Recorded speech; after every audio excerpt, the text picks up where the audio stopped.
On the podcast, ladies and gentlemen, Donald Trump is saying that he wants to end birthright citizenship. And I want you to hear why he's saying that. But let's get into the education of that, because a lot of the people that come over here, they use what was meant for our ancestors after slavery. And we're going to get into that. But let's go ahead and play this clip. About some of your other promises on this topic. You've promised to end birthright citizenship on day one. Is that still your plan? Yeah, absolutely. The 14th Amendment, though, says that, quote, all persons born in the United States are citizens. Can you get around the 14th Amendment with an executive action? We're going to have to get a change. We'll maybe have to go back to the people, but we have to end it. We're the only country that has it. Through an executive action? We're the only country that has it. Do you know, if somebody sets a foot, just a foot, 1 foot, you don't need two, on our land, congratulations, you are now a citizen of the United States of America. Yes, we're going to end that because it's ridiculous. Through executive action? Well, if we can, through executive action. I was going to do it through executive action, but then we had to fix COVID first, to be honest with you. We have to end it. On and really get into this and why that as Black Americans, the descendants of the former slaves that built this nation, why we should be thinking, yeah, Trump, I agree with you on this. Now, the 14th Amendment of the U.S. Constitution was ratified in 1868, and it was originally intended to protect the rights of the formerly enslaved after the Civil War.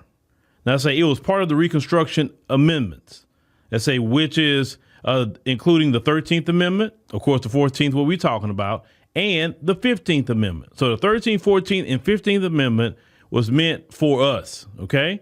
Aimed at addressing the injustices of slavery and ensuring equal rights for all citizens, because we was not considered a citizen because we were property. We were slaves. Now, of course, the key provisions of the 14th Amendment, as what she's referring to, was granted citizenship for all persons born or naturalized in the United States, especially including the former enslaved people. Now, this nullified the Supreme Court's 1857 Dred Scott versus Sanford decision, which denied citizenship to Black Americans. So when all these people come over here and they have what you call anchor babies, and they're benefiting off of the 14th Amendment, that amendment was meant for us to sort of make us, as the formerly enslaved, citizens of the United States. Also, you have the Due Process Clause, which prohibited states from depriving any person of life, liberty, or property without due process of law, safeguarding individual rights. It say against state actions. Also, it say the Equal Protection Clause, also in the 14th Amendment. Now, the purpose really was passed in the wake of the Civil War to address the systemic oppression of Black Americans, particularly in the southern states. It sought to secure basic civil rights for the formerly enslaved individuals and counteract the black codes. Discriminatory laws aimed at limiting, the freedoms of Black Americans.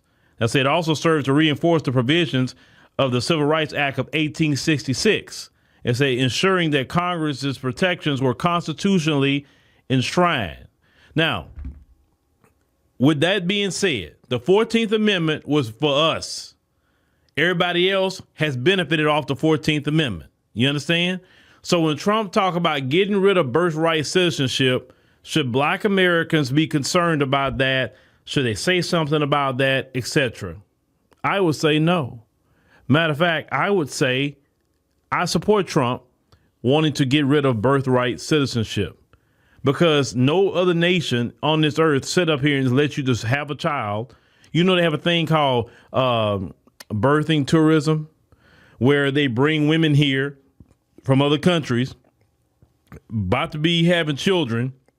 They come in, they try to hide their pregnancy, because technically on paper, if you're like 8 months pregnant, you can't travel to the United States.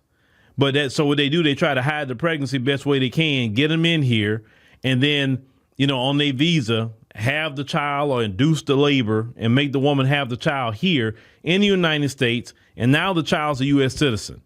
And then with that child, that parent is anchored here. That woman is anchored here. You understand? And they get all kind of services and all that because that child is a U.S. citizen. And they're not just going to deport, the mother of a infant. when that infant is a citizen of this country. Kind of make it complicated, right? So I seen a special, I think it was on NBC, how a lot of women from Russia, China was coming over here doing that. And they had doctors and they would come over here and induce this labor in these elaborate hotels. And these doctors will be delivering their babies and all kind of things, right? And it's just a game on how they running things. So yes, they do need to end birthright citizenship because that was meant for FBAs. That's what it was meant for completely. Some people say, well, if they end that, couldn't they end the citizenship for FBAs? No, because we are American citizens. We built this country. You doggone right we're going to be American citizens. Most FBAs have their children in the United States. Most FBAs are not having their children outside the United States of America. In a lot of countries, even if you have a child outside the United States, let's say if you and your lady travel to Kenya and you and your lady, the baby was born in Kenya, that child will still be a U.S. citizen because you're a U.S. citizen.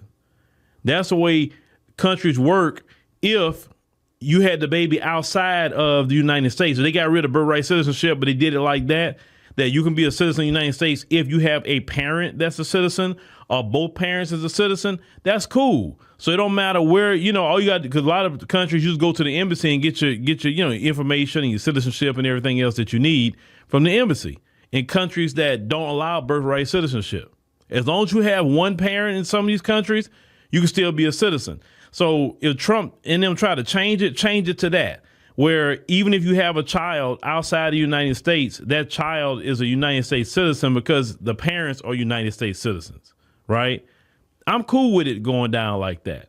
But this is not our issue. This is really not our problem. Now, of course, the people that's already born here, I wouldn't say, oh, we'll go revoke their citizenship because they were born here. No. My issue when it comes to new laws, I think if you start a new law February 1, then anybody from February 1 on that applies to. Anybody else behind February 1 of 2025, just throwing a number out there that don't apply to them. They got in, right? I don't like that retroactive stuff when you change the law and now you're trying to retroactive go after people. I never agree with no retroactive anything. You change a rule, a law, whatever it be, it starts that day on. Hey, you got away with it here, but now you're not going to get away with it no more. It's just that simple. You're not a citizen here. Sure, you can have a baby here if you like, and we'll treat you with the utmost care. But you and that baby going home. You going home. You're not a citizen here. It ain't happening. If you want to be a citizen of the United States, you need to do it the right way. You're not coming to, because that's gaming the system. Coming over here just having a baby, an anchor baby, that's gaming our system. And so what we have to do as Americans is cut off all the little loopholes to game the system, whether it's birthright citizenship and the asylum program.